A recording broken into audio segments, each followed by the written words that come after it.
Hello everyone, welcome back to my channel. This morning I woke up to find images of mercenaries from Romania, predominantly crossing into Rwanda. I'm from that region, and as much as I would like to stay away from the politics of things, I feel compelled to speak on that. Only 30 years ago, I fled my country, Rwanda actually, after the sad events, genocide against the Tutsi. And I've always said, if it wasn't for the French army that was present supporting the former regime, I would not have left Rwanda because they actually the one who divided Rwanda into two and then proceeded on marching us outside of our country. So there is always a foreign interference into what happens in our countries in Africa. Why am I speaking about this? It's because when I looked at the images of those foreigners leaving Goma, crossing into Rwanda, first they were treated humanly, right? They were processed. We must talk about that. We always say that Africa has many challenges, and Africans, we definitely have a long way to go.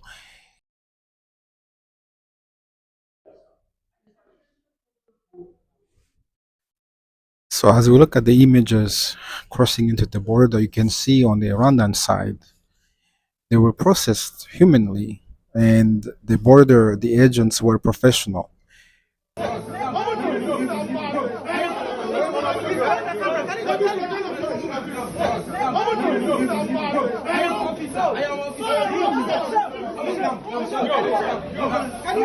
Since the war in Goma started, escalated, by the way, this conflict has been ongoing, give or take, for the last 30 years, for those of you who don't know. And that's why it's important to be informed.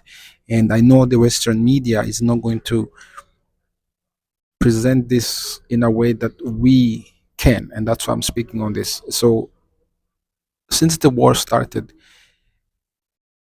and with the situation that has happened, you have to see what Rwanda has done well. They didn't close their borders when they could have, and they really managed the situation well, despite some fire that were directed towards them. ko abaturage bari hafi hano bashobora kugira ibyago n'uwo hano imbunda nini zirimo zirarasa zikohereza ibisasu kimwe ngiki kiguye inyuma ngira ngo sinzi niba mugenzi wanjye yabashije kukibona aho kiguye. It's amazing, right? The chaos was prevented. Just everything was done in order and while respecting the international laws. My understanding, there are those that have to be respected. Even the Congolese army that fled into Rwanda, they were also given a proper welcome, and that's a positive. That's what I would like to talk about. But these mercenaries, oof, really strong guys, as you can see. Look at that. What were they doing in the DRC, first of all? Yes, I know they're hired to go and fight.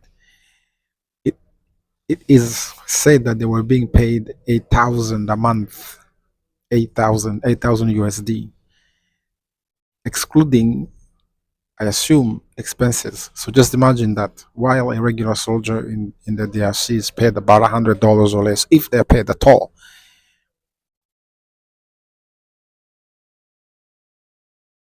Outside of the complexity of what's happening in the Democratic Republic of Congo, the politics of it, I hope we in the global African diaspora can see this as a wake up call. I think for the first time in a long time, we are seeing what it means to resolve our own problems as Africans with the resources that we have. So this is what I mean. Is that despite what people feel on the other side of the RC, and by the way, I was born in Kinshasa and I was in Bukavu and I've traveled to Goma, so I know the region really well. We have to look at how Rwanda has managed the situation from their side. how they've treated refugees coming in from the DRC, how they've maintained order at the border despite being fired at. Yeah, there were mortar that were being launched into Rwanda, and luckily they have anti-missiles that detect them in the air, by the way, and then prevent them to fall on the ground and kill the population. That's kind of cool. But that being said, peace is what we want to see in the region,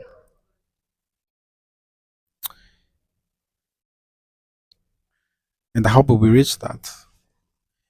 However, these mercenaries, and I don't think they are the only one, were they are hired by the Democratic Republic of Congo government only, or is there something more that we are seeing here that is not necessarily new? I mean, the history of the RC, it's not a secret that Lumumba, you can even look at the footages, was assassinated at the hands with the hands of the Belgian. There's a lot, of course, to talk about.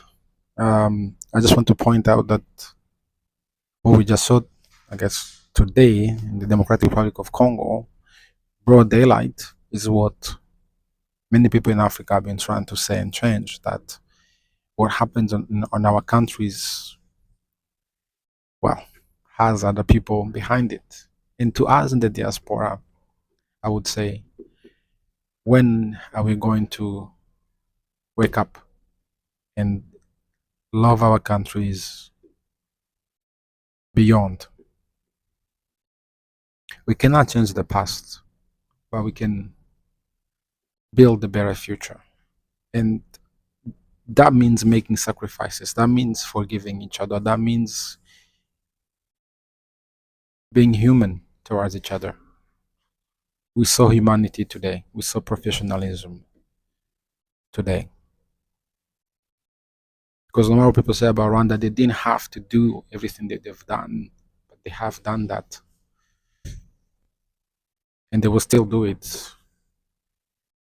Anyway, thank you for watching. I will see you in the next one.